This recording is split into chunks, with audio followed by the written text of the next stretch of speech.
जीवन समर्पित, तन समर्पित, मन समर्पित और यह जीवन समर्पित, चाहता हूँ देश की धरती, तुझे कुछ और भी हो, तुझे कुछ और भी हो। आज इस सभा में सम्मानित सभी न्यायाधीश मंडल के सम्मानित सदस्यगण, मुख्य अतिथि और सभी प्रतिभागी दर्शक एवं श्रोतागण, मैं विजय लक्ष्मी आज के इस भाषण प्रतियोगिता के शीर्षक भारत की एकता, अखंडता और विकास यात्रा में सरदार पटेल और श्रीमती इंदिरा गांधी और उनके प्रभाव पर चर्चा करने जा रही हूँ। वैसे तो ये भारत के दो महान विभूति सरदार वल्लभ भाई पटेल और श्रीमती इंदिरा गांधी के बारे में जितना भी बोला जाए वो सूर्य को दीपक दिखाने के समान है, परंतु आज जब बात उनके व्यक्तित्व पर चर्चा की हो रही है तो मैं अपने विचारों को व्यक्त करना चाहूंगी। मैं कब से इस सभा में सभी प्रतिभागियों को भी ध्यान से सुन रही थी और सम्मानित न्यायाधीश मंडल के सभी सदस्यों की भी बातों को सुना तो बहुत कुछ जानने और सीखने को मिला और बहुत लोगों ने उन लोगों के जीवन कार्यकाल पर चर्चाएं भी की, कुछ लोगों ने उसके पक्ष में भी बोला, विपक्ष में भी बोला।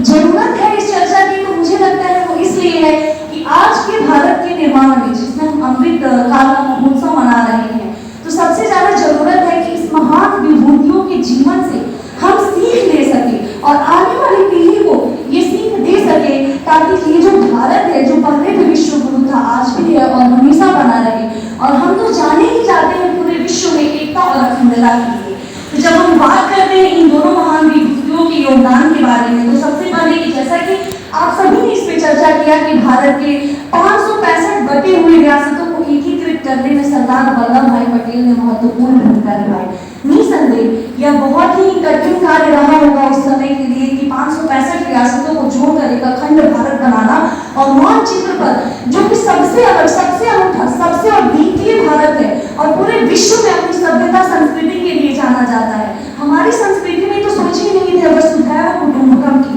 पूरा विश्व ही हमारा परिवार है। तो जाति, पाति, धर्म इत्यादि से ऊपर उठकर जब हम बात करते हैं तो सबसे पहले एक ही चीज हमारे जीवन में आती है कि हम भारतीय हैं और यही सोच हम इन दोनों महान विभूतियों के जीवन से ले सकते हैं। सियासत की भूमि कुटिया कहा गया था। जब श्रीमती इंदिरा गांधी ने प्रधानमंत्री पद का संभाला था तो उन्हें कांटों से भरा हुआ ताज मिला था, क्योंकि उस समय हम जब आजाद हुए थे और तीसरे प्रधानमंत्री और भारत की पहली और इकलौती महिला प्रधानमंत्री के रूप में अभी तक श्रीमती इंदिरा गांधी को जाना जाता है। आज जरूरत है भारत में सिर्फ एक ही इंदिरा नहीं, भारत की हर नारी में इंदिरा होनी चाहिए। सिर्फ इकलौती प्रधानमंत्री से लेकर के अब आने वाले प्रधानमंत्री महिला प्रधानमंत्री बने और नारी सशक्तिकरण की जो हम बात करते हैं तो उसमें हम श्रीमती इंदिरा गांधी के जीवन से सीख ले सकते हैं। जब अमेरिका ने हमें खाद्यान्न देने से मना कर दिया था तब 1960 के दशक में जब वे प्रधानमंत्री थी तो हरित क्रांति का भारत में प्रादुर्भाव हुआ था और उस हरित क्रांति ने भारत की अर्थव्यवस्था जो कृषि आधारित अर्थव्यवस्था है उसे खाद्यान्न मामलों में आत्मनिर्भर बनाने में महत्वपूर्ण योगदान दिया था। बैंकों के राष्ट्रीयकरण ने भारतीय अर्थव्यवस्था को मजबूती प्रदान की थी। श्रीमती इंदिरा गांधी ने गरीबी मुक्त भारत का सपना देखा था और आज जरूरी है कि जो भारत पूरे विश्व में लोकतंत्र का जननी जाना जाता है, विश्व में लोकतंत्र में भारत की एक अनूठी पहचान है, जरूरत है तो उस सपने को साकार करने की और वो साकार तभी हो सकता है जब हम और आप जैसे युवा मिलकर के कदम बढ़ाएंगे। तो निसंदेह भारत जो लोकतंत्र की जननी है